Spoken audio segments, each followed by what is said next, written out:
नाशिक शहरासह परिसरात गेल्या काही दिवसांपासून चोरीच्या घटनांमध्ये सातत्यानं वाढ होत असल्याचं चित्र आहे. अशातच देवळाली गावात मध्यरात्री 2 ते 4 वाजताच्या सुमारास सूर्यमुखी मंदिरात धाडसी चोरी झाल्याची घटना उघडकीस आली. अज्ञात चोरट्यानं मंदिरातील चांदीचे मुकुट चोरून नेल्याचं समोर आलं. ही संपूर्ण चोरीची घटना मंदिरातील सीसीटीव्ही कॅमेऱ्यात कैद झाली. दृश्यांमध्ये आपण पाहू शकतो की एक चोरटा मंदिराचा दरवाजा जोरजोरात खेचत आणून प्रवेश करतोय.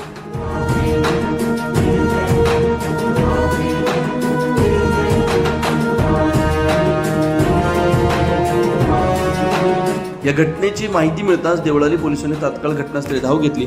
श्वान पथक आणि फॉरेन्सिक टीमच्या मदतीने सध्या सखोल तपास सुरू आहे.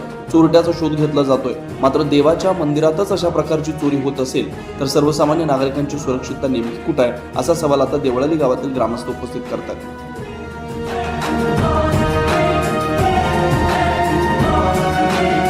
आज या ठिकाणी देवळाली गाव सार्वजनिक पार्क सूर्यमुखी गणपती मंदिर या ठिकाणी रात्री पहाटे 3-3:30च्या सुमारात चोरट्यांनी मंदिराचा दरवाजा तोडून या ठिकाणून चांदीचा मुकुट आणि गल्ल्यातली रोख रक्कम ही घेऊन पसार झाला आहे. हा चोरी करण्याचा मागच्या टायमाला सुद्धा अशी दानपेटी फोडून त्यातली रोख रक्कम घेऊन चोरटा पसार झाला होता.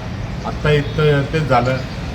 दरवाजा तोडून या ठिकाणी जवळजवळ 1 किलो चांदीचा मुकुट आणि रोख रक्कम अशी घेऊन चोरटा या ठिकाणून फरार झालेला आहे. तरी आमची विनंती आहे पोलीस प्रशासनाला तर त्यांनी लवकरात लवकर शोध लावून, कारण की आज देवळाली गावात जवळजवळ गंड्या मारुती असन, अजून 2 रिक्षा असन, 1 गाडी असन, अशा वाहनांची सुद्धा त्या चोरट्यांनी किंवा अज्ञात माणसांनी त्या ठिकाणी ते फोडलेलं आहे. त्याचीसुद्धा चौकशी व्हा अशी मी पोलीस प्रशासनाला विनंती करतो आणि थांबतो. या प्रकरणी चोरट्यावर तात्काळ आणि ठोस कारवाई करावी अशी मागणी स्थानिक नागरिकांकडून जोर धरते. 9 न्यूज महाराष्ट्रासाठी प्रतिनिधी प्रवीण कुलथे, नाशिक.